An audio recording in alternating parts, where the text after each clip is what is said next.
To China now, where thousands of delegates from across the country are in Beijing for the National People's Congress. On the agenda is a vote to approve a new 5-year plan. While Congress approval is widely seen as a formality, the body is thought to still have influence. The Congress meets once a year as China's equivalent of a legislative branch of government. There are usually no dissenting voices from amongst the 3,000 delegates. Every law is passed and every ministerial appointment approved, but some argue it does, in a small way, shape policy and laws. Many draft laws never make it before Congress due to potential opposition from Congress members, and some delegates have been known to inject presentations with ideas that don't always conform with the party line. Well, these are live pictures coming to us from the National People's Congress in Beijing that has just started.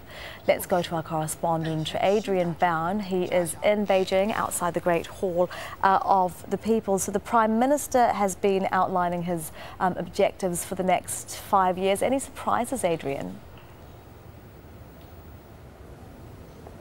Not so far, no. Here we are in Tiananmen Square, the ceremonial heart of the capital. Behind me, the coaches that brought the delegates here this morning, some 3,000 of them, now listening to a speech by the country's Premier, Li Keqiang. He is the man ultimately in charge of the economy, a man who has been in the job for 3 years, 3 very difficult years, it has to be said. Now, he's been outlining his objectives for the year ahead, and also delegates will be hearing China's economic blueprint for the next 5 years. Now, the main headline points to come out of this Congress so far, Elizabeth, today are this.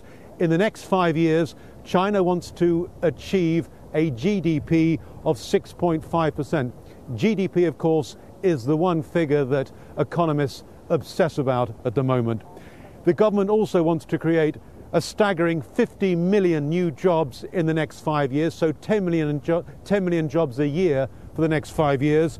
It also wants to ensure that 60% of the population live in the cities, so the exodus from the countryside into the city is going to continue, and the government also wants to try to ensure that the cities in China, 80% of them will be linked to the railways. Now, this is an event, Elizabeth, that is off limits to ordinary people, even though the decisions taken here will affect the lives of just about everyone in this country.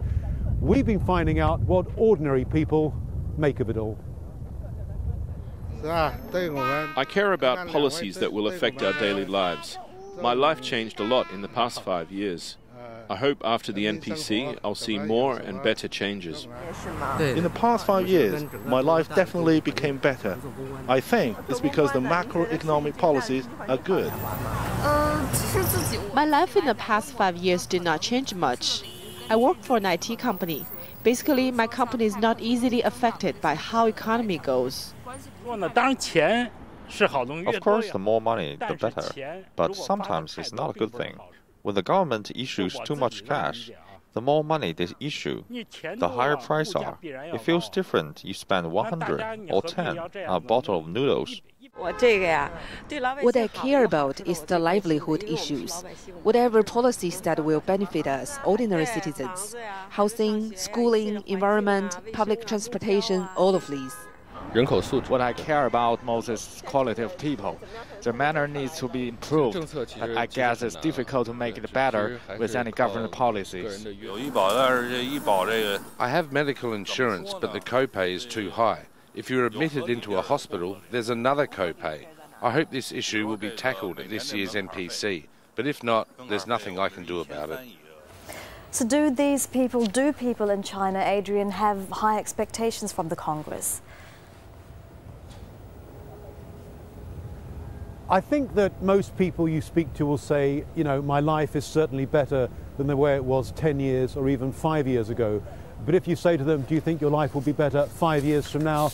Then they tend to be a bit more hesitant. They know the country is going through difficult economic times. They don't really understand why. They don't understand why, for instance, the stock market has lost more than 40% of its value since last August. They don't understand why their currency, the yuan, is now under attack by speculators.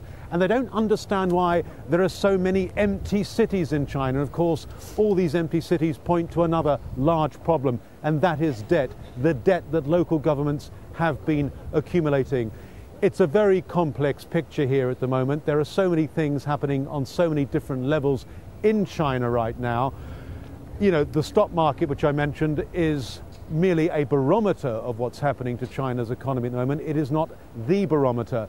You know, I can take you to places in China where there are, you know, cities just full of empty apartments, but then I can take you to other parts of China where you see new research and development centers in places like Shanghai and Shenzhen, where you see innovation everywhere. That is the new economy of China. China's government wants to ensure it has an economy that is no longer led by exports and manufacturing, but instead by consumption. It needs the people here to spend more on things like services, education, healthcare, travel. All that will help to lift the economy.